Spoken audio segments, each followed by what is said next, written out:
फिरोज साहब ये बताइए कि आपने जो कुछ दिनों पहले कॉरपोरेशन में गए बिल्कुल जमाती तंजीम की तरफ से, तो किस मुतालबे को लेकर गए?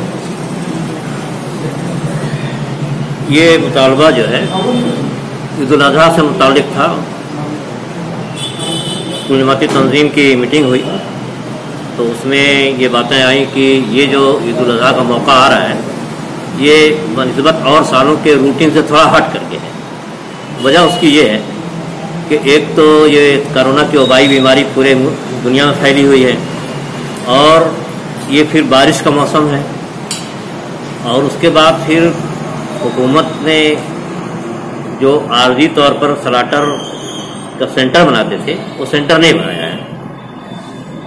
और एक तीसरी चीज़ ये कि बाहर से लॉकडाउन की वजह से व्यापारी नहीं आएंगे, तो चमड़ा लेने नहीं आएंगे, मदारिस बंद हैं, उनके यहाँ जो बच्चे रहते थे वो वर्कर नहीं हैं, और चमड़े की कीमत भी कुछ ज़्यादा है नहीं। तो एक इम्कान ये भी है कि चमड़ा शायद भी न बिके, वो वेस्टेज में आ जाए, पॉसिबिलिटी इसकी भी है। तो इन्हीं तमाम चीज़ों को लेकर के हम लोग कॉरपोरेशन निकल गए और वहाँ पर हमने मुलाकात करी की डिप्टी कमिश्नर से और महापौर साहबा जो तारा शेख रशीद साहबा हैं उनसे, और मुलाकात फिर चेयरमैन स्टैंडिंग कमेटी के डॉक्टर खालिद परवेज से। तो उसमें हम उनके सामने बात रखी कि क्योंकि मालेगांव आज पूरी दुनिया में बड़ा नेक नाम हो गया है कि यहाँ से बीमारी ख़त्म हो गई है एक तरह से, और मालेगांव पैटर्न सब तरफ मतलब पूछा जा रहा है और उसका अपनाने की कोशिश हो रही है। तो ये ना हो कि ये बकरीद के मौके पर बारिश में, और क्योंकि स्लॉटर हाउस नहीं बनाए गए हैं तो लोग जगह जगह कुर्बानी करेंगे, कोई घर में करेगा, कोई गली में करेगा, कोई अपने शेड में करेगा। तो सेंटर में एक जगह होती थी, कारपोरेशन गाड़ी अगर उठाए लेकर चली जाती थी। अब मुख्तलिफ जगहों पर है तो ये इस पर काफ़ी तवज्जो देने की ज़रूरत है, वरना कहीं कोई भूल गया और वो बारिश हो गई रह गया तो उससे वो सड़ जाएगा, बदबू होगी, ताफून उठेगा, फिर बीमारी फैलेगी। तो इन्हीं सब बातों को लेकर के हमने अपने मुतालबात रखे, उनको मेमोरेंडम दिया, बल्कि हमने ASP संदीप गोगे साहब से भी मुलाकात की। कुल जमाती तंजीम के सारे लोग इसमें शामिल थे।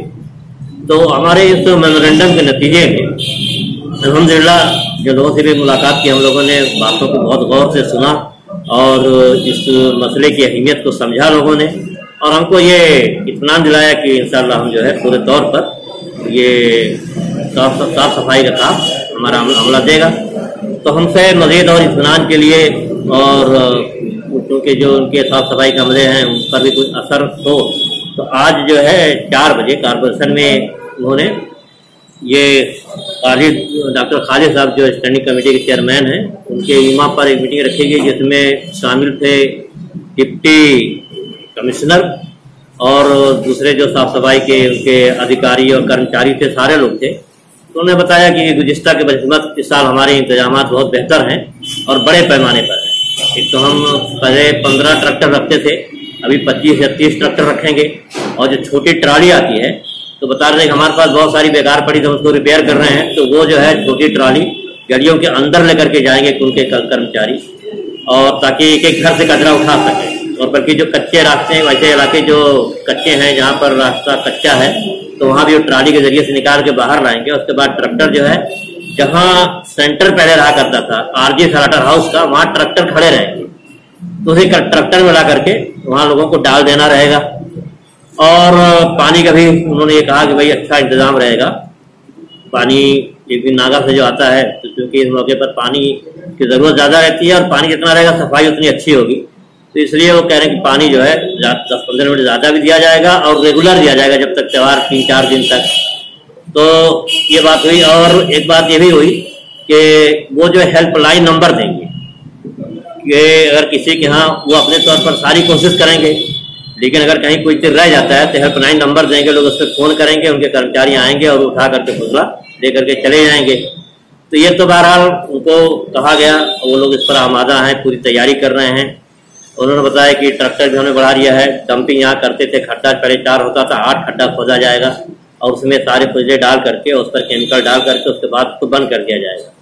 तो पूरी कोशिश यही थी, और वो लोग भी हमारी बातों से इत्तेफाक किया कि हो सकता है कि हमारी बात एहतियाती से कहीं फिर से बीमारी न फैल जाए। तो इसलिए हमने उनको तवज्जो दिलाई और उन्होंने इस पर काफ़ी जो है उनको इत्मीनान दिलाया है। और मैं इस मौके पर कुछ जमाती तंजीम की तरफ से आवाम से भी अपील करूँगा कि हम ये सब कितना भी करें, लेकिन जब तक हम खुद जो है तवज्जो नहीं देंगे सफाई पर तो वो गंदगी रहेगी। इसलिए हर शख्स का फर्ज ये है कि इस पर खास तवज्जो दें कि अगर आप कुर्बानी करते हैं तो जो कुछ भी तरह के आलात और फुजले वगैरह हैं उनको तमाम चीज़ें ला करके वो जो जगह रहेगी जहाँ ट्रैक्टर खड़ा रहेगा वहाँ ला करके डाल दें, ताकि उनको उठाने में आसानी हो।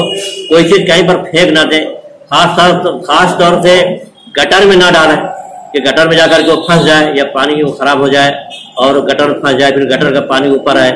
तो ये हमको ध्यान देना चाहिए। उसी के साथ ये है कि कुर्बानी के दिन में आमतौर से जो लोग एहतियाती करते हैं, गोश्त वगैरह जो है खुला गाड़ी पर रखकर या किसी तरीके से ले जाते हैं, तो उसको थोड़ा ढांक करके एहतियात से ले जाएं, ताकि लोगों के जज्बात जो है गैर मुस्लिम उनके जज्बात मजरूह ना हो। तो हम जो है एक अच्छे अंदाज में इस तरह से इसी मसाइल को लेकर के गए थे कि ये जो मौका है ये थोड़ा सा अलग है और साल की बनस्बत। तो हमने तवज्जो दिलाई, लोगों ने कहा भी कि बिल्कुल सही बात है। तो आज की मीटिंग में कुल जमाती तंजीम से 4 नुमाइंदा तय किए गए थे, जिसमें एक मैं खुद था और दूसरे जो हैं शकील फैजी साहब थे और यूसुफ इलियास साहब और अतार अशरफी साहब। हम 4 लोग कुल जमाती तंजीम की तरफ से कॉर्पोरेशन की मीटिंग में शरीक हुए और हम तो मुतमईन हैं और उन्होंने जो यकीन दहानी कराई है इंशाअल्लाह ऐसे ही करेंगे वो। और अल्लाह से दुआ है कि हमको अल्लाह ताला साफ सफाई की तौफीक दे और सेहत अफजा माहौल हमारा हो, ताकि लोग भी सेहतमंद हो, हमारा शहर सेहतमंद हो। तो ऐसी तौक़्क़ो के साथ हमने